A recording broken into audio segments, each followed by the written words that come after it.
মইতো কৈছিলোঁ 2033-ত তেওঁ ভাৰতৰ প্ৰধানমন্ত্ৰী হ'ব। ডক্টৰ হিমন্ত বিশ্ব শৰ্মা ডাঙৰীয়া, তেখেতক আমি কটন কলেজৰ হোষ্টেলৰ পৰা পাইছিলোঁ। মোক আজিলৈও চিহ্নাদা বুলি কয়। এতিয়া মুখ্যমন্ত্ৰী হৈ গ'ল, তো আমি আৰু দূৰত থাকিব লাগে। তো তেওঁ যিটো কাম কৰে সঁচাকৈ এইটো বহুত কাম কৰে, যিটো কয় এইটো কাম কৰে। আৰু হয়তো কিছুমানে বেয়া পায়, খং উঠে বুলি। আৰু তো খং উঠাটো স্বাভাৱিক, কাম কৰা মানুহৰ খং উঠিবই, আৰু খং নুঠিলে শাসন কৰাটো বৰ কঠিন। আমি মাননীয় বিটিআৰ প্ৰধান প্ৰমোদ বড়ো ডাঙৰীয়াৰ নেতৃত্বত আমি এডুকেশ্যনত যি পৰিৱৰ্তন কৰাৰ কাৰণে পদক্ষেপ লৈছোঁ, তাৰে এটা পদক্ষেপ এইটো হ'ল DMIT test, dermatoglyphics multiple intelligent test, যিটো টেষ্টৰ দ্বাৰা আমাৰ ল'ৰা ছোৱালীৰ ভৱিষ্যত নিৰূপণ কৰিব পাৰি। এই টেষ্টটো মূলতে ফ্ৰী অফ কষ্ট। এইটো যদি প্ৰাইভেটলি আপুনি কৰিব যায় তেতিয়াহ'লে 4,000-ৰ পৰা 5,000 লাগে।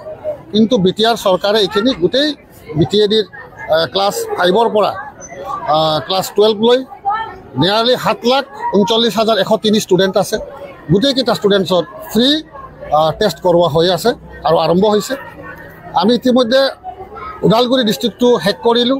শেষ কৰি আজি বাক্সা ডিষ্ট্ৰিক্টত প্ৰথম আমি মুছলপুৰ কনষ্টিটুৱেঞ্চিত আমাৰ ইয়াতে যিখিনি অনুষ্ঠান আছে, হয়তো কিছুমানে একেলগে কৰিবও নোৱাৰে, ষ্টুডেণ্ট বেছি হৈছে, আমাৰ মেচিন অলপ কম আছে। আমি ইতিমধ্যে নিৰ্দেশ দিছোঁ যে আমি ব্যৱস্থা লৈ আছোঁ আৰু মেচিনখিনি বঢ়াৰ কাৰণে। তো গতিকে আমি যিখিনি দেখিলোঁ মানুহৰ যে ৰাছ এইটো প্ৰতি খুব ভাল লাগিছে, আৰু গাৰ্জিয়ানবিলাক খুব কনচিয়াছ হৈছে, কাৰণ নিজৰ ল'ৰা ছোৱালীৰ ভৱিষ্যত কি হ'ব পাৰে সেইখিনি জানি তেওঁলোকৰ এটা অনুমান কৰিব পাৰিব। আৰু যি ৰিপৰ্ট আহিব সেই ৰিপৰ্টবিলাকৰ ওপৰত এই ৰিপৰ্টবিলাক আমি অনুষ্ঠানৰ হেড অফ দ্য ইনষ্টিটিউশ্যনক আমি প্ৰভাইড কৰিম, পাৰিলে গাৰ্জিয়ানক আমি পহুচাই দিম। সেই যে ল'ৰা ছোৱালীৰ ভৱিষ্যত কি হ'ব তাৰ ওপৰত আমাৰ যদি কিবা ধৰণৰ ডিফেক্টিভ থাকে, আমাৰ চৰকাৰে এইখিনি সহায় সহযোগিতা আগবঢ়াব, আৰু সেইমতে চলিব লাগিব ৰিপৰ্টৰ বেচিছত। কোনোবা যদি ইঞ্জিনিয়াৰ হ'ব ওলাইছে ভৱিষ্যতত, স্পৰ্টছমেন বাই বাৰ্থ যিটো কোৱালিটিটো ইয়াতে ধৰা পৰে। আৰু কিন্তু এইটো 100% নহয়। যিটো ছিষ্টেম আমেৰিকা আৰু লণ্ডনত চলি আছে, আমাৰ ইণ্ডিয়াতো আছে কিছুমান জেগাত, কিন্তু এইটো ফ্ৰী কৰা নাই, পইচা লৈহে কাম কৰিছে। কিন্তু আমাৰ ইয়াতে প্ৰমোদ বড়ো ডাঙৰীয়াই আমাক এইটো ফ্ৰী কৰিব দিছে। তো আমি ইতিমধ্যে গম পাইছোঁ এটা ডিষ্ট্ৰিক্টত, মই নামটো নকওঁ, কিছুমান দালাল চক্ৰ সোমাইছে, যিখিনি ল'ৰা ছোৱালী ষ্টুডেণ্টৰ কৰিব পৰা নাই। আমি ছেকেণ্ড ফেজত যামেই স্কুল ৱাইজ। তো সেইবিলাকৰ গাৰ্জিয়ানৰ পৰা 4,000-5,000 দিলে মই কৰাই দিম বুলি এনেকুৱা কৈছে। গতিকে এইটো খবৰ পাই আমি ইতিমধ্যে ডিচিক জনাইছোঁ, আৰু তেওঁক ইতিমধ্যে পুলিচৰ দ্বাৰা এৰেষ্ট কৰি বিহিত ব্যৱস্থা লওক আমি গোটেইখিনি জনাই দিছোঁ, কাৰণ এইটো ফ্ৰী অফ কষ্ট ষ্টুডেণ্টৰ কাৰণে। আমাৰ ল'ৰা ছোৱালী খুব দুখীয়া। ছেকেণ্ডলি আমাৰ যিটো প্ৰগ্ৰাম আৰু এটা আছে, এইটো হ'ল আপোনাৰ দাহাল ইঞ্চুৰেঞ্চ, যি গ্ৰুপ ইঞ্চুৰেঞ্চ, যি দাহাল ইঞ্চুৰেঞ্চৰ মাধ্যমে ডিগ্ৰীত পঢ়ি থকা ল'ৰা ছোৱালী আৰু মাষ্টাৰ ডিগ্ৰী পঢ়ি থকা ল'ৰা ছোৱালীক 5 লাখ টকীয়া এটা ইঞ্চুৰেঞ্চ প্ৰদান কৰিব। এইটো আমি নিয়াৰলি 54,000 ছামথিং হয়, আৰু 54,000 ষ্টুডেণ্টছ উপকৃত হ'ব। এই ষ্টুডেণ্টছবিলাকৰ যদি কোনো ধৰণৰ এক্সিডেণ্ট হয়, হেল্থ প্ৰব্লেম হয়, তেওঁলোকে 5 লাখ কৰি পাব। তো এইটো আমাৰ ইতিমধ্যে ৰেডি হৈ গৈছে। আমি 15 আগষ্টৰ আগত বড়োলেণ্ড ইউনিভাৰ্চিটিত আমি চেণ্ট্ৰেলি এইটো চাৰ্টিফিকেটবোৰ বিতৰণ কৰিম, আৰু তাতে আমাৰ মাননীয় প্ৰমোদ বড়ো ডাঙৰীয়া তেওঁ উপস্থিত থাকিব, তেওঁ শুভাৰম্ভণি কৰিব। গতিকে এইখিনি হৈছে নতুন ইন'ভেটিভ পদক্ষেপ, যিখিনি আমাৰ, কাৰণ আমাৰ এটা কথা, অকল বিল্ডিং আৰু ৰাস্তা বনালে সেইটো ডেভেলপমেণ্ট বুলি আমি নকওঁ। ইয়াৰ যে গুণগত মান উন্নয়নৰ কথা চলি আছে, যিখিনি প্ৰমোদ বড়ো ডাঙৰীয়াৰ নেতৃত্বত চলি আছে, এইটো মানুহে হয়তো কিছুমানে বুজা নাই। কিন্তু এতিয়া আমাৰ যিবোৰ শিক্ষিত মানুহ এডুকেশ্যনিষ্ট বিটিআৰত আছে, তেওঁলোকে চব বুজি পাইছে যে সেইকাৰণে আমি তেওঁৰ সংগ দিছোঁ, আৰু তেখেতক আমি সহায় সহযোগিতা ইতিমধ্যে 16খন আমি 16খন প্ৰভিঞ্চিয়েলাইজ কৰাৰ কাৰণে বিটিআৰ চৰকাৰে ঘোষণা কৰিব দিছিল। কিন্তু ঘটনা হৈছে তাৰে এটা চালি জাৰি চাব লাগিব। যদিও আমি ঘোষণা কৰিছোঁ, তাতে কিন্তু কিছুমানৰ এফিলিয়েশ্যন নাই। গতিকে এইখিনি যদি ইতিমধ্যে যদি ফুলফিল কৰি লয়, তেতিয়াহ'লে এইখিনি নিশ্চয় হৈ যাব। আৰু এইখিনি একদম ডাঙৰ পদক্ষেপ। আৰু আমাৰ ইতিমধ্যে আমাৰ এছ'চিয়েট প্ৰফেচাৰবিলাকৰ প্ৰস্তুতি চলি আছে। আমি 30 তাৰিখৰ আগত ঘোষণা কৰিছিলোঁ, সেইখিনিও হৈ যাব। আৰু টিউটৰৰ পৰা যিটো প্ৰফেচাৰ হ'ব সেইখিনিও প্ৰায় কাম চলি আছে। গতিকে দৃঢ় গতিত চলি আছে, দ্ৰুত গতিত চলি আছে।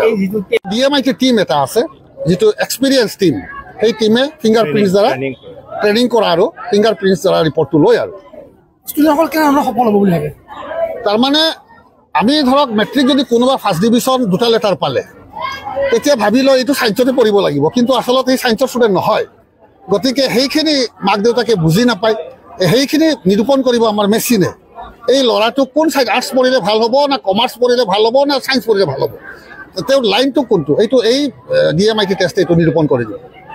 তো ইয়াৰ লগে লগে আমি আৰু 2টা বস্তু আমি দেখিছোঁ, যিটো অত্যন্ত গুৰুত্বপূৰ্ণ, বিশেষকৈ কাৰণ আমাৰ ইয়াত বড়ো অনাবড়ো বুলি মাজতে চলিছিল, কিন্তু আজিকালি সেই ছিষ্টেমটো নাই। এইটো আমি খুব বেয়া পাওঁ, কোনোবাই যদি অনাবড়ো, কাৰণ আমি অসমীয়া অনা অসমীয়া এই কথাটো ওলাবলৈ বেয়া লাগি আছে। গতিকে আৰু হিন্দু মুছলিম এইবিলাক আমাৰ BTADত এটলিষ্ট নচলে। আৰু আমি সকলোৱে এক, চবৰ কাৰণে মাননীয় প্ৰমোদ বড়ো ডাঙৰীয়াই কোনো জাতিভেদ নকৰি কাম কৰি আছে। গতিকে আমি ভাবোঁ তেওঁৰ পদক্ষেপত আমি উপকৃত হ'ম।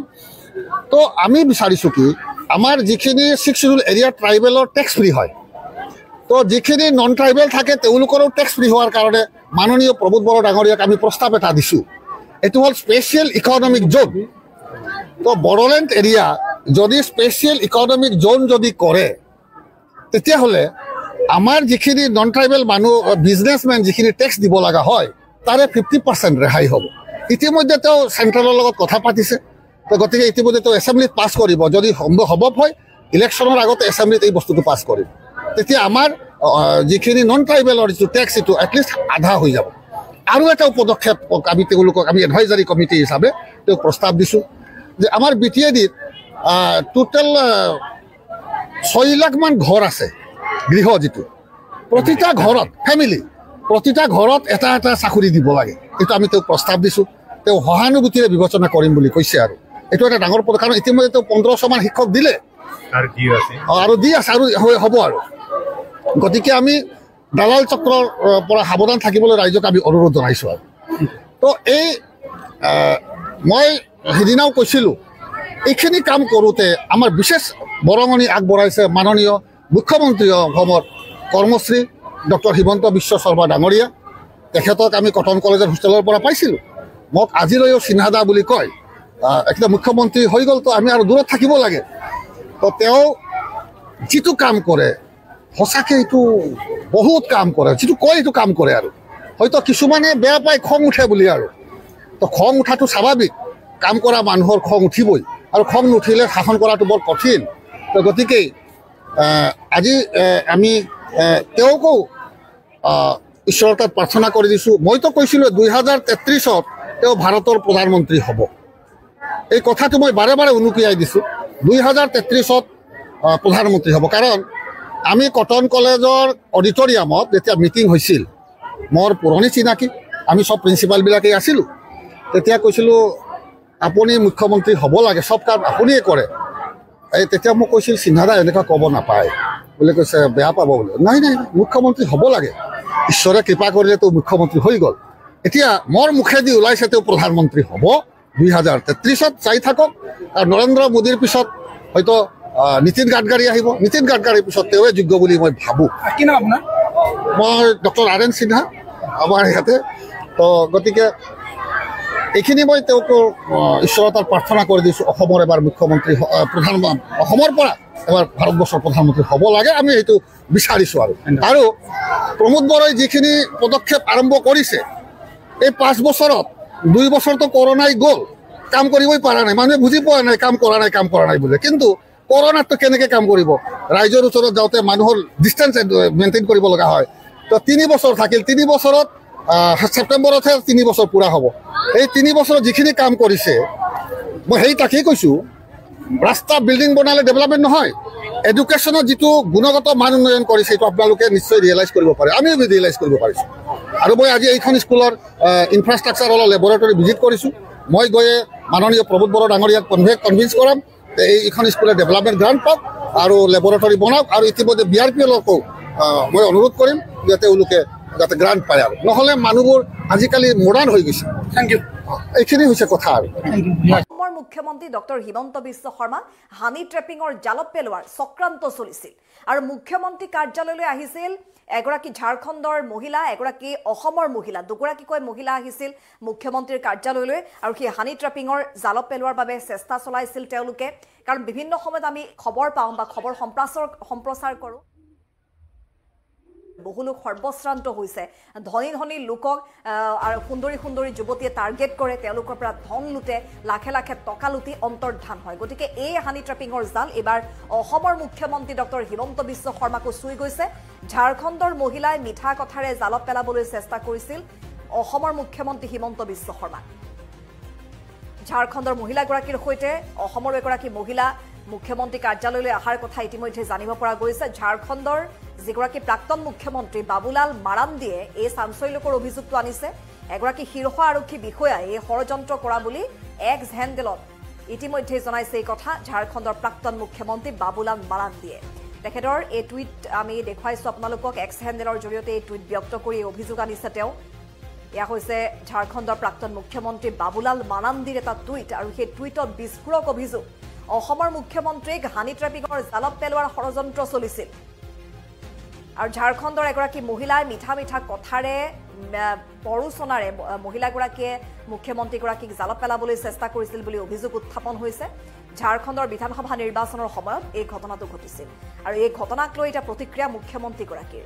ঝাৰখণ্ডৰ পৰা মহিলা আহিছিল মুখ্যমন্ত্ৰীৰ কাৰ্যালয়লৈকে, এই কথা খুদ অসমৰ মুখ্যমন্ত্ৰীগৰাকীয়ে স্বীকাৰ কৰিছে আৰু অসমৰ মুখ্যমন্ত্ৰী ডক্টৰ হিমন্ত বিশ্ব শৰ্মাই এই সন্দৰ্ভত ইতিমধ্যে প্ৰতিক্ৰিয়া ব্যক্ত কৰিছে। কি কৈছে আমি সেয়া শুনাম, কিন্তু তাৰ পূৰ্বে আপোনালোকক আমি জনাইছোঁ যে ইমান এটা ভয়ংকৰ ঘটনা যি সময়ত হানি ট্ৰেপিঙৰ জাল ৰাজ্যৰ বিভিন্ন প্ৰান্তত মেলি দিছে একাংশ দুষ্ট চক্ৰই আৰু একাংশ সুন্দৰী যুৱতীয়ে ধনী ধনী লোকক টাৰ্গেট কৰে, ধনী লোকক টাৰ্গেট কৰি তেওঁলোকৰ পৰা ধন আত্মসাত কৰে, লাখে লাখে টকা লৈ মুহূৰ্ততে অন্তৰ্ধান হয় সেইসকল সুন্দৰী যুৱতী। গতিকে এইসকল যুৱতীৰ পৰা সাৱধান হৈ থকাই ভাল। কিন্তু এইবাৰ সৰ্বসাধাৰণ লোকৰ কথা বাদেই দিয়ক, খুদ মুখ্যমন্ত্ৰী ডক্টৰ হিমন্ত বিশ্ব শৰ্মা অসমৰ মুখ্যমন্ত্ৰীগৰাকীক হানি ট্ৰেপিঙৰ জালত পেলাবলৈ একাংশই চক্ৰান্ত কৰিছিল।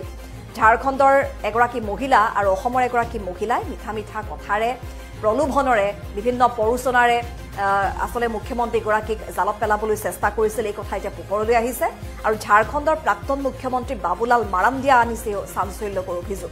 আমি টুইটটো ইতিমধ্যে আপোনালোকক দেখুৱাই গৈছোঁ। তেওঁ কৈছে সেই টুইটত যে এগৰাকী শীৰ্ষ আৰক্ষী বিষয়াই এই ষড়যন্ত্ৰ কৰিছিল। কোন সেই এগৰাকী শীৰ্ষ আৰক্ষী বিষয়া সেয়া এতিয়ালৈকে কিন্তু পোহৰলৈ অহা নাই আৰু তেওঁ অভিযোগ আনিছে যে অসমৰ মুখ্যমন্ত্ৰীগৰাকীয়েও হানি ট্ৰেপিঙৰ জালত ভৰি থবলৈ চক্ৰান্ত কৰিছিল। গতিকে এই সন্দৰ্ভতে মুখ্যমন্ত্ৰীগৰাকী কি প্ৰতিক্ৰিয়া ব্যক্ত কৰিলে আমি সেয়া শুনাইছোঁ। ময়ো ৰাতিপুৱা টুইটত পঢ়িছোঁ, এতিয়া ঘৰত গৈ তেওঁৰ লগত কথা পাতি মই দিনটো বিটিআৰত আছোঁ কাৰণে তেখেতৰ লগত কথা পতাৰ মই সুযোগ পোৱা নাই। ৰাতিহে মই কথা পাতিম গৈ পেলাই। দুজনী মহিলা ডেফিনেটলি আহিছিলে, ঝাৰখণ্ডৰ পৰা আহিছিলে, লগত এগৰাকী অসমীয়া মহিলা আহিছিলে। মই কথাও পাতিছিলোঁ, কিন্তু মই কোনো বেয়া কথা অনুভৱ কৰা নাছিলোঁ। মইতো সাধাৰণভাৱে কথা পাতিছিলোঁ। এতিয়া ভিতৰত কি আছে কি নাই মই ৰাতি কথা পাতিলে গম পাম। মই বিষয়টো সম্পৰ্কে এতিয়ালৈকে কথা পতা নাই, টেলিফোন কৰিলে গম পাম। কিন্তু মোৰ মনত আছে যে হয় দুগৰাকী মহিলা আহিছিলে, এগৰাকী অসমৰ আছিলে, এগৰাকী ঝাৰখণ্ডৰ আছিলে। মই কথাই যিহেতু পতা নাই গতিকে কমেণ্ট দিব মোৰ দিগদাৰী। মই এবাৰ কথা পাতি লওঁ। ময়ো ৰাতিপুৱা টুইটত পঢ়িছোঁ, এতিয়া ঘৰত গৈ তেওঁৰ লগত কথা পাতি মই দিনটো বিটিআৰত আছোঁ কাৰণে তেখেতৰ লগত কথা পতাৰ মই সুযোগ পোৱা নাই। ৰাতিহে মই কথা পাতিম গৈ পেলাই। দুজনী মহিলা ডেফিনেটলি আহিছিলে, ঝাৰখণ্ডৰ পৰা আহিছিলে, লগত এগৰাকী অসমীয়া মহিলা আহিছিলে। মই কথাও পাতিছিলোঁ, কিন্তু মই কোনো বেয়া কথা অনুভৱ কৰা নাছিলোঁ। মইতো সাধাৰণভাৱে কথা পাতিছিলোঁ। এতিয়া ভিতৰত কি আছে কি নাই মই ৰাতি কথা পাতিলে গম পাম। মই বিষয়টো সম্পৰ্কে এতিয়ালৈকে কথা পতা নাই, টেলিফোন কৰিলে গম পাম। কিন্তু মোৰ মনত আছে যে হয় দুগৰাকী মহিলা আহিছিলে, এগৰাকী অসমৰ আছিলে, এগৰাকী ঝাৰখণ্ডৰ আছিলে। মই কথাই যিহেতু পতা নাই, গতিকে কমেণ্ট দিব মোৰ দিগদাৰী। মই এবাৰ কথা পাতি লওঁ। ময়ো ৰাতিপুৱা টুইটত পঢ়িছোঁ, এতিয়া ঘৰত গৈ